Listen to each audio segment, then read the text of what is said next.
baby. Right miyeke manje. Thoha awuyendithika ume apha Ngiyobona sehamba phaba hello hayi. Iyathika nje. She. Mole? Right? Right. Oh, right now mfondini? Ndiyaphila khona ku. Hayi ku right.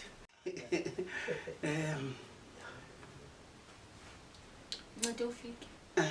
Lento yami nawe ayisebenzi.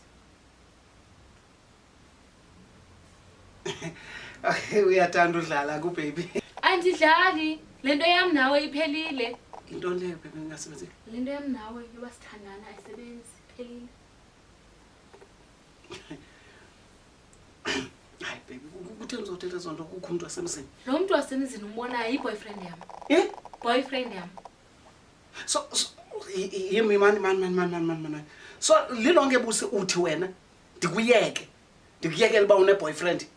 Hayi ayingwangoyeka mna ndimoyeka ndiyakuyeka. Uyandiyeka because une boyfriend. Ewe. Ayizukwazi ukwenzeka lonto leyo. Uzokwenzani? Ayizukwazi ukwenzeka lonto leyo. Asoze ikwazi. Uza kwenzani? Busi i-boyfriend yakho le. Ewe. Ndingumyeni wakho. Mamela apha mfondini. Njengoba ufika wazothana nomuntu wami, ukusukela namhlanje akukho uzokuhlwana nomnye apha. Wena njengoba uthandana nomuntu wami, ukusukela namhlanje ubheka phambili. Wena, you are my boyfriend in law. Hey! Sawuthanda nani sonke ngoku? Hayibo. Yeah. Boyfriend yami in law le. Hayibo. Hey. Sizawuthanda nani sonke.